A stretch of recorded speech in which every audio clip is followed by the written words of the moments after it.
एक एक महल, और महल कोई छोटा मोटा होता है नहीं। और द्वारिका के महल है, द्वारिका के महल द्वारिका जैसे ही होंगे।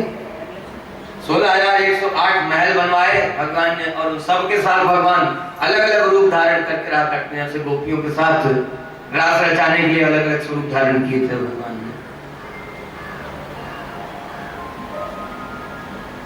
आगे श्री सुखदेव जी वर्णन कर रहे हैं, राजन नारद जी महाराज रोज रोज दर्शन करने के लिए आया करते हैं। एक दिन मन में इच्छा हो गई, देखें तो जरा ये 16,108 रानियों के साथ निवृत्ति कैसे है। नारद जी के मन में हुई देखने की इच्छा। क्यों? भगवान की लीलाओं में भगवान को भूल गए हैं, तो फिर इस तरह की भावना हो सकती है, इस तरह की शंकाएं मन में आ सकती है। अरे वो परम परमात्मा है, अघटन घटना पटी ऐसी है, जो घटना की कल्पना भी नहीं की जा सकती, जो मन में सोचा भी नहीं जा सकता, वह सब करने में समर्थ हैं। ऐसी ऐसी घटनाएं जो कभी देखी नहीं गई, जो कभी सुनी नहीं गई, जो किसी की कल्पना में नहीं आई, ऐसी ऐसी घटनाएं होती हैं। सुखदेव जी कह रहे परीक्षित नारद जी देखने आए, रुक्मिणी जी के भवन में पहुंचे। सबसे पहले देखा रुक्मिणी जी के साथ भगवान चौसर खेल रहे हैं। किसी और भवन में पहुंचे तो भगवान ध्यान में बैठे हुए हैं। किसी और भवन में पहुंचे तो कहीं रानी भोजन करा रही है भगवान को। किसी और भवन में पहुंचे तो रानी के साथ बैठ करके भगवान मधुर मधुर वार्तालाप कर रहे हैं। किसी और भवन में पहुंचे तो भगवान अपने संततियों, अपने पुत्रों के साथ बैठे हैं, पुत्रों को लाड़ दुलार कर रहे हैं। भगवान के कितने वंशज, कितने पुत्र हैं? 16,108 रानियां हैं और सबके 10-10 पुत्र हैं। यदुवंश कोई छोटा मोटा वंश नहीं है। जब मथुरा में थे तब भी 56 कोटि यदुवंशी थे। अभी जितनी हमारी जनसंख्या है 120 करोड़, उसके आधे तो यदुवंशी ही थे। और इन यदुवंशियों को पढ़ाने के लिए गुरुओं की संख्या कितनी थी? लाखों में। 16,108 रानियां, सबके 10-10 पुत्र। उन सबके सारे पुत्रों के विवाह हुए, उन सबके भी 10-10 पुत्र हुए।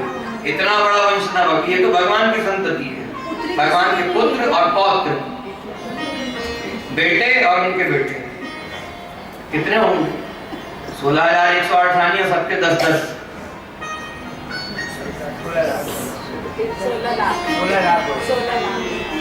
और बाकी 8 कहाँ रहेंगे? 8 जो उनकी भी कुछ 80 तो होंगे ना।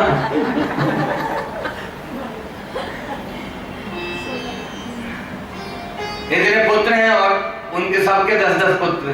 भगवान के पौत्र भी कितने सारे हैं। नारद जी ने कहीं देखा, मतलब अलग अलग लीलाएं भगवान सबके साथ कर रहे हैं। नारद जी कभी भ्रम दूर हो गया, शंका दूर हो गई, भगवान के चरणों में साष्टांग प्रणाम किया और भगवान की लीलाओं का वर्णन करने लग गए। आप जब से अवतार लिए हैं ऐसी विचित्र विचित्र लीलाएं की जिनके विषय में कभी सोचा नहीं गया, जो किसी की कल्पना में नहीं आ सकती, ऐसी ऐसी लीलाएं आपने कर दी। आगे श्री सुखदेव जी वर्णन कर रहे थे, भगवान के पुत्र हैं प्रद्युम्न, रुक्मिणी जी, भगवान और रुक्मिणी के पुत्र हैं प्रद्युम्न, और उनके पुत्र हैं भगवान के पोते हैं अनिरुद्ध।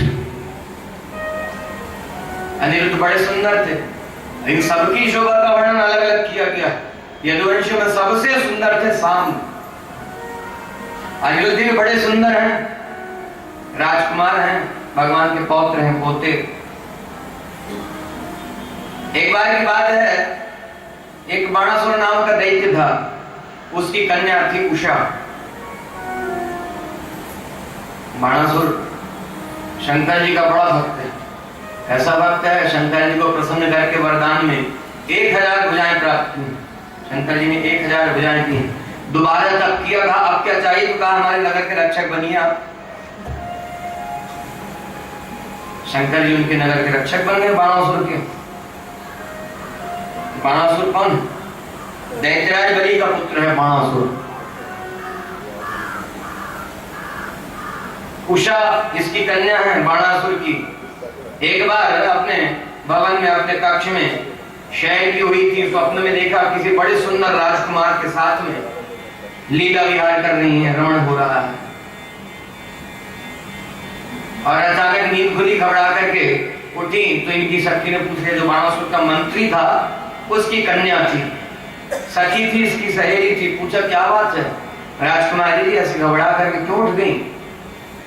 बताया एक बड़े सुंदर राजकुमार को देखा स्वप्न में, उसके साथ मिलन हो रहा था। उस सखी ने कहा ठीक है। सुखदेव जी कह रहे हैं परीक्षित योगिनी थी, योग शक्ति से संपन्न थी। कहा ठीक है, मैं विश्व भर के सारे सुंदर सुंदर राजाओं का, राजकुमारों का चित्र बना सकती हूँ, पहचान तो लोगी ना? कहा हाँ पहचान लो। कहा ठीक है, चित्र बनाते हैं, पहचान लेना तो बताना, हम उसको लेकर के आएंगे। बड़े बड़े वीर शक्तिशाली सुंदर सुंदर राजाओं के चित्र बनाए, राजकुमारों के चित्र बनाए, भगवान कृष्ण का भी चित्र बना दिया। कहा ये भी नहीं है। प्रद्युम्न का चित्र बनाया, शाम का बनाया, यदुवंशी जितने कुमार थे सुंदर सुंदर, सबका चित्र बनाया, क्रमशः बनाती गई। सबके लिए कह रहे ये भी नहीं, ये भी नहीं, ये भी नहीं। अनिरुद्ध का चित्र बना करके जैसे ही तैयार हुआ, अनिरुद्ध का चित्र देख करके शर्मा गई। उस सखी ने कहा ठीक है, थोड़ी देर कुछ क्षण प्रतीक्षा करो। और योग बल से जाकर के द्वारिका से अनिरुद्ध को उनके पलंग के साथ ही उठा करके ले आई। अनिरुद्ध सो रहे थे, वैसे उठा करके ले आई, यहाँ ला करके उषा के भवन में रख दिया। और उधर द्वारिका में हाहाकार मचा हुआ। 3 माह बीत गए, भगवान तो सब जानते हैं, आगे लीला क्या होनी वो भी मालूम है।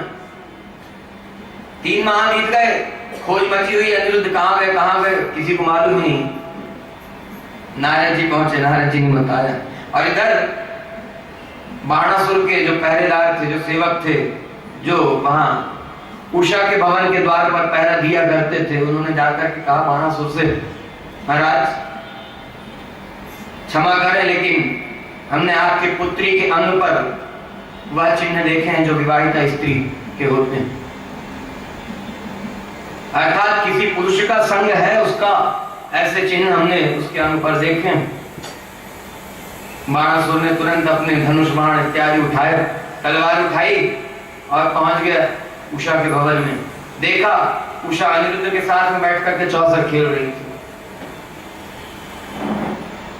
युद्ध होने लगा, बड़ा विकट युद्ध हुआ। इधर भगवान के पास नारद जी पहुंचे थे, बता ही दिया था कि अनिरुद्ध बाणासुर के यहाँ है। सेना सजा करके बदलाव भैया भगवान श्री कृष्ण सब पहुंचे सेना लेकर के। बाणासुर को मालूम है, सारी सेना तैयार करके नगर के बाहर निकला युद्ध करने के लिए। बड़ा घनघोर युद्ध हुआ, कई दिन तक चलता रहा। भगवान ने सारी सेना समाप्त कर दी बाणासुर की, लेकिन बाणासुर बचा हुआ था। भगवान युद्ध कर रहे हैं, बाणासुर सामने खड़ा हुआ। अंत में भगवान ने चक्रासुदर्शन जी को आज्ञा की, एक एक करके इसकी सारी भुजाएं कटने लगती। 4 भुजाएं बची तो शंकर जी आए इसकी बाणासुर की रक्षा के लिए। क्यों? कहा था ना हमारे रक्षक बनी है। अब बाणासुर को याद आया, एक बार शंकर जी से पूछा इसने, आपने वरदान तो दिया 1000 भुजाएं दे दी, ये मेरे लिए भार स्वरूप ही हो रही हैं, कोई हमारे बराबर का योद्धा हो तो बताइए जिससे लड़ सके, अपने लड़ने की इच्छा पूरी कर सके। क्यों? 1000 भुजाएं दी हैं आपने तो इनका कुछ उपयोग भी तो होना चाहिए। शंकर जी ने फटकार लगाया, कहा मूर्ख, एक तो वरदान करके तपस्या करके वरदान मांगा, 1000 भुजाएं प्राप्त कर ली और अब भार हो रही है, बड़ा अभिमान हो गया है। हाँ भगवान बताएंगे तुझे। बाणासुर को याद आया, फिर शंकर जी का स्मरण किया। शंकर जी बैल पर सवार होकर के आगे युद्ध करने के लिए, और भगवान से युद्ध करने लगे। इसके लिए बाणासुर के लिए तमाम तरह के अस्त्र शस्त्र चलाए भगवान के ऊपर। जो जो अस्त्र चलाए भगवान ने सारे अस्त्र काट डाले, सारी शक्तियों का प्रयोग कर लिया जो जो कर सकते थे। शंकर जी को अब समझ में आया कि गलती हो गई भगवान से, युद्ध करने लग गए, गलती हो गई, अपराध हो गया भगवान का। बैल पर से उतर करके आए शंकर जी, भगवान ने क्षमा याचना की। भगवान ने कहा ठीक है, निश्चिंत होइए।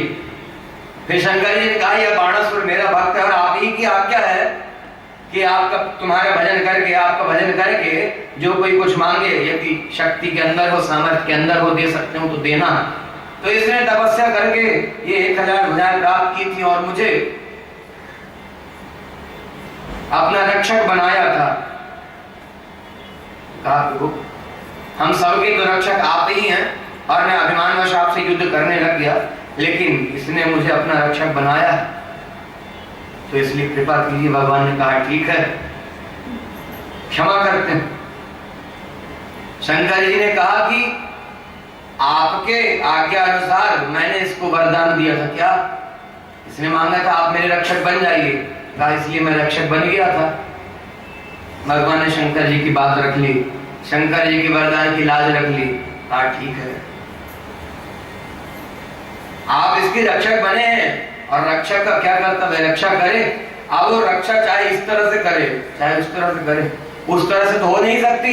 तो शंकर जी चरण शरण हुए, चरण शरण होकर के कहा कि इस बाणासुर को छोड़ दीजिए। मतलब भगवान से प्रार्थना की उस बाणासुर के लिए आप छोड़ दीजिए, इसको क्षमा कर दीजिए। इसको अभिमानी है लेकिन आप क्षमा कर दीजिए। भगवान ने छोड़ दिया, बाणासुर को भी छोड़ दिया। बाणासुर ने अपनी कन्या उषा को अनिरुद्ध के लिए अर्पण कर दिया। भगवान अनिरुद्ध को लेकर के और उषा को लेकर के द्वारिका में आए। भगवान ने अनिरुद्ध का और उषा का विवाह करवा दिया। इस तरह से भगवान की लीलाएं चल रही हैं। आगे श्री सुखदेव जी महाराज वर्णन कर रहे थे। भगवान ने बाणासुर का वध कर दिया और बहुत सारे दुष्ट हैं अब पृथ्वी का भार उतारने के लिए अवतार लिए हुए। एक पौंड्रक वासुदेव नाम का दुष्ट था, नाम था पौंड्रक, और झूठा वासुदेव का स्वरूप बना लिया था। कैसा? भगवान के तो 4 भुजाएं हैं, एक भुजा में चक्र, एक में शंख, एक में गदा, एक में पद्म धारण किए। 2 हाथ नकली लगा लिए और शंख चक्र धारण कर लिया और अपना दूत भेजा भगवान श्री कृष्ण के पास। भगवान राजसभा में बैठे हुए थे, सारे सभासद, महाराज उग्रसेन, बलदाऊ भैया सब कोई बैठे हुए थे। दूत आया, आकर के समाचार दिया कि महाराज पौंड्रक ने आपके लिए सूचना भेजी कि यह झूठा वासुदेव स्वरूप त्याग दो। वासुदेव मैं हूं, यह जो नकली हाथ लगा रखे यह सब छोड़ो, त्याग दो, मैं वासुदेव हूं, और नहीं तो युद्ध करके विजय प्राप्त करो मेरे ऊपर। भगवान ने सुना, बड़ी जोर जोर से हंसने लगे सब यदुवंशी। क्यों? भगवान से कह रहा है कि ये झूठा वासुदेव स्वरूप त्याग दो, मैं वासुदेव हूं। सब हंसने लगे। भगवान ने उस दूत को कहा ठीक है, जाओ जाकर के अपने स्वामी को देना संदेशा, मैं आ रहा हूं, इच्छा जरूर पूरी करूंगा। युद्ध करने की इच्छा है ना, आता हूं। और भगवान सेना लेकर के पहुंचे। ये उस समय अपने मित्र काशी नरेश के यहाँ गया हुआ था। ध्यान दीजिएगा, काशी नरेश के यहाँ गया हुआ था। भगवान पधारे, सारी काशी नगरी को चक्रराज सुदर्शन जी के द्वारा जलाकर के भस्म कर दिया। वो काशी नरेश को भी मार डाला और इस पौंड्रक को भी मार डाला। महात्मा लोग कहा करते हैं कि जिस दिन से चक्रराज सुदर्शन जी ने काशीपुरी को जला दिया, ध्यान देना, उस दिन से काशीपुरी में मोक्ष प्रदान करने की शक्ति आ गई। ठीक है ना? लेकिन इसका मतलब ये नहीं वैष्णव बनना है तो भगवान की कृपा का भरोसा रखना। काशी जाकर के मरना, वहां मोक्ष होगा, उसमें बड़ी कठिन शर्त है, अंत समय में भगवान का स्मरण होना चाहिए। तो तीर्थवास करके मरेंगे तो सदगति होगी, लेकिन बड़ी कठिन शर्त है, अंत समय में भगवान का स्मरण होना चाहिए ही, नहीं तो नहीं। क्या किया? उस दिन से महात्मा लोग कहते हैं उस दिन से काशीपुरी में मोक्ष प्रदान करने की शक्ति आ गई। और वहां जाकर के कोई अंत समय में भगवान का स्मरण करता हुआ मरे तो मोक्ष प्राप्त होगा। कबीरदास जी से लोगों ने कहा कि कबीरदास जी आप बड़े महात्मा हैं, मृत्यु का समय निकट आ गया, मरने वाले हैं, शरीर छूटने वाला।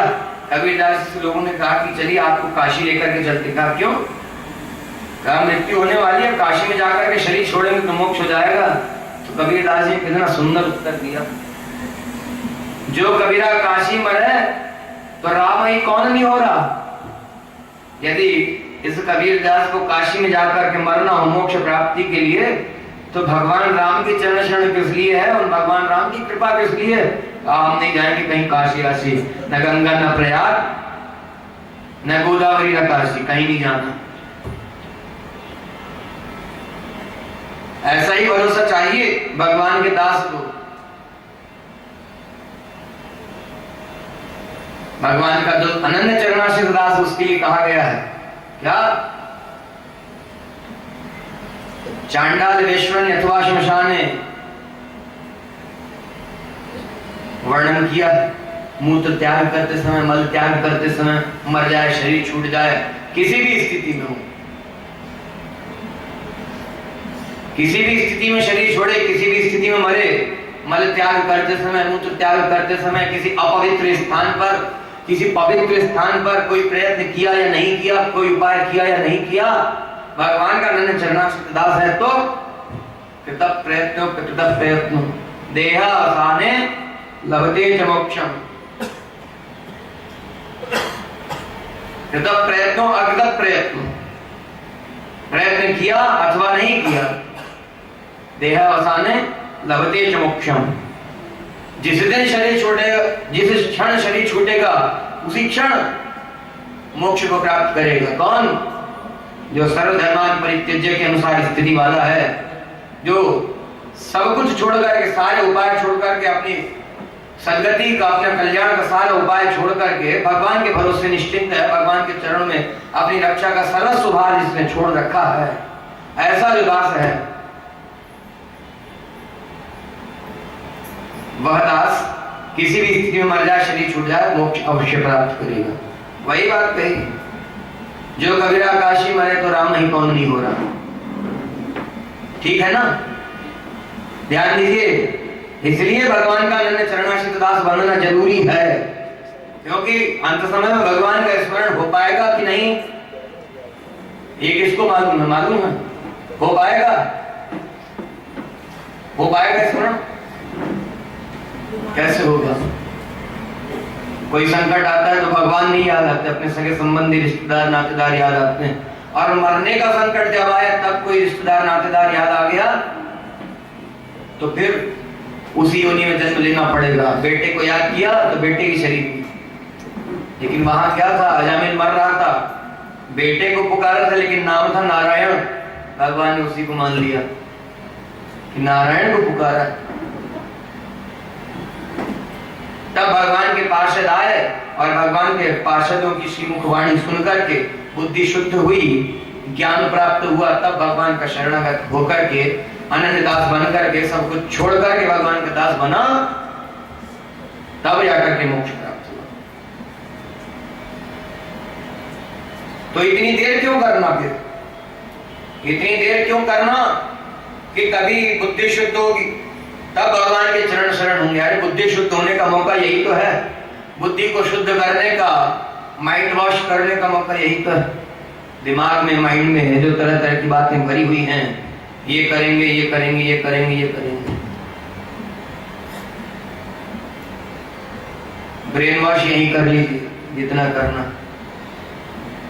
श्रीमद् भागवत महापुराण की कथा इसी के लिए है, ब्रेन वॉश के लिए, अर्थात साफ सुथरा हो जाए और अनंतता पूर्वक भगवान का दास बन जाए। जैसे गोपियां थी, जैसे ध्रुव थे, जैसे प्रहलाद थे, जैसे राजा मुचकुंद थे, इन सब की तरह होना है। भगवान ने पौंडर का वध कर दिया। इस तरह से भगवान की लीलाएं चल रही, भगवान पृथ्वी का भार उतारते जा रहे हैं। भगवान के पास एक दूत आया एक बार जरासंध के कैदी राजाओं का दूत आया, भगवान से प्रार्थना की उन कैदी राजाओं की तरफ से। जरासंध ने दिग्विजय की थी तो राजाओं को पकड़ पकड़ करके बंधक बना लिया, कारागार में जेल में बंद कर दिया था। इन राजाओं को मालूम हुआ द्वारिकाधीश भगवान श्री कृष्ण सबके रक्षक हैं, सबके बड़े बड़े संकटों को हर लिया है, बड़े बड़े दैत्य राक्षसों को मार डाला। तो एक दूत भेजा अपना कि हम सब जरासंध के बंधक हैं, जरासंध के कारागार में जेल में रह करके बड़ा दुख भोग रहे हैं, बड़ा कष्ट उठा रहे हैं, आप कृपा करके हमारी रक्षा कीजिए।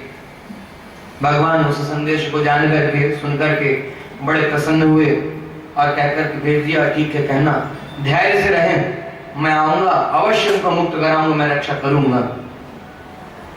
और इधर नारद जी महाराज पहुंचे, महाराज युधिष्ठिर का संदेश लेकर के। अब यहां थोड़ा सा ध्यान देना है, महाभारत के प्रसंग में प्रवेश कर रहे हैं। महाभारत युद्ध का कारण क्या था? वही मोह सकल व्याधि कर्मूला, मोह सकल व्याधि कर्मूला, तही ते पुरी उपजई बहुसूला। उस मोह के कारण ही, मोह से ही बार बार सारे शूल, सारे संकट, सारी विपत्तियां उत्पन्न होती। सुखदेव जी वर्णन कर रहे हैं, राजन महाराज युधिष्ठिर का एक दूत आया भगवान श्री कृष्ण के पास। कौन? नारद जी दूत बन करके आए हैं।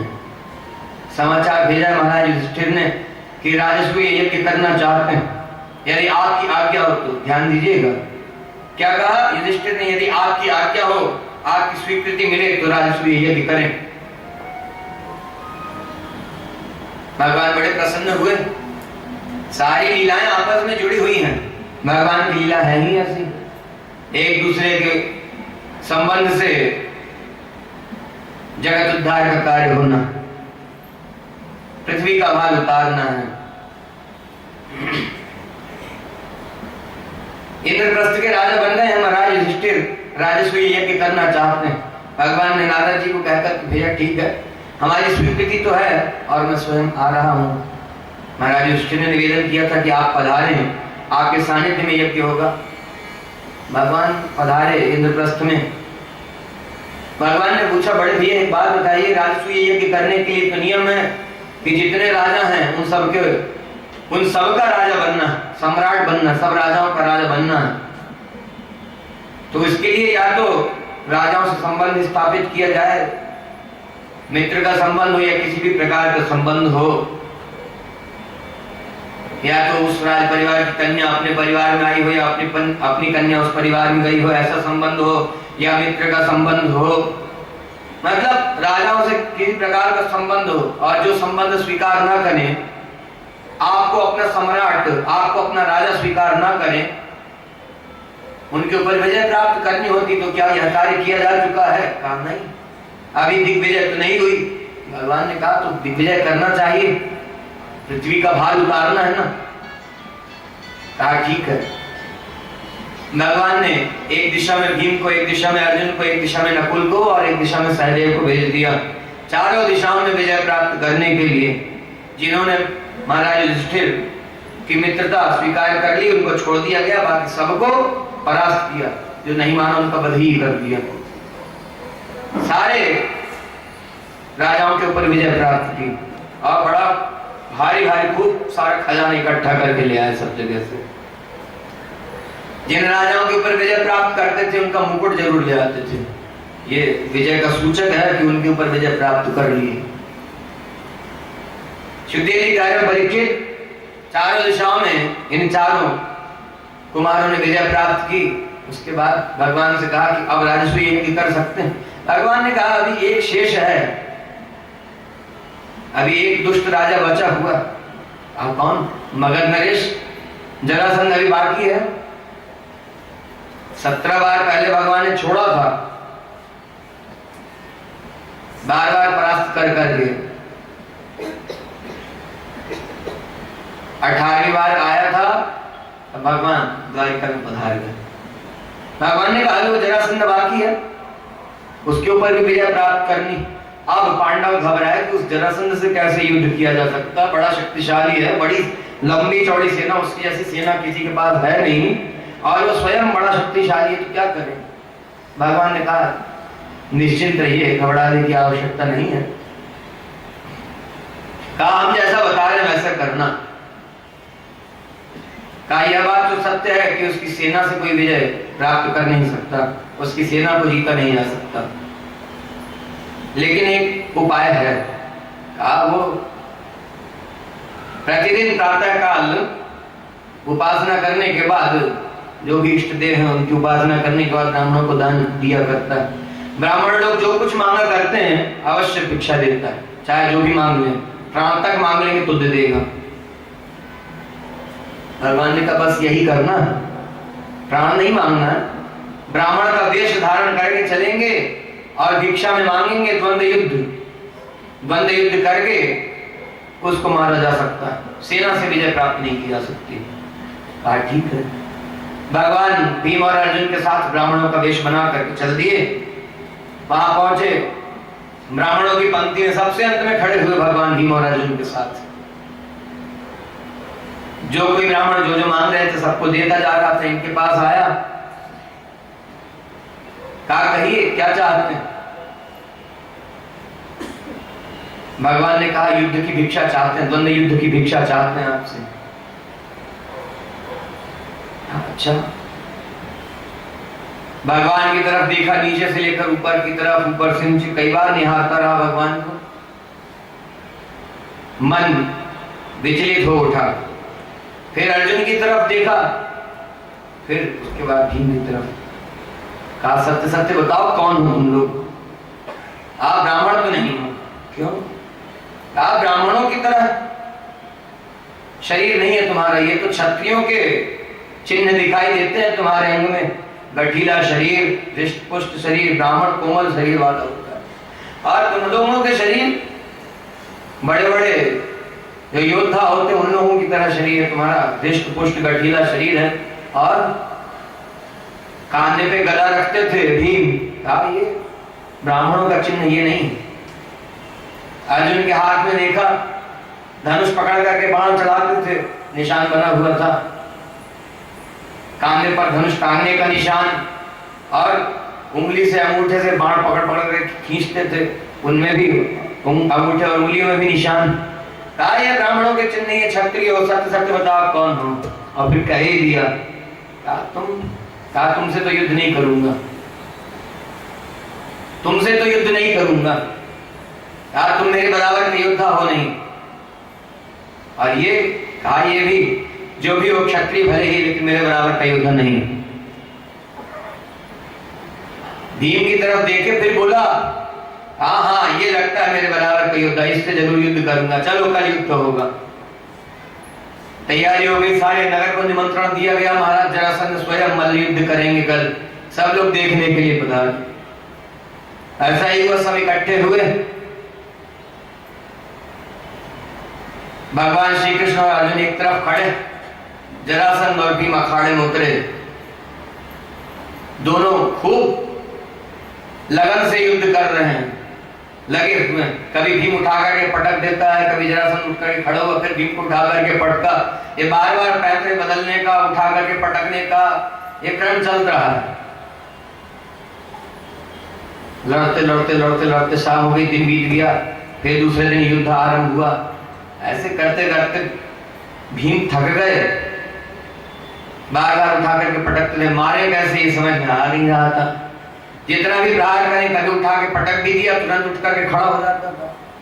एक दिन भगवान से कहा, निवेदन किया कि केशव इसको कैसे मारे, ये बड़ा शक्तिशाली है, रोज युद्ध करते हैं, युद्ध करते करते थक गए। भगवान ने कहा हमने कहा तो जैसा हम बताए हैं वैसा युद्ध करना। कहा आप हमारी तरफ देखते ही नहीं,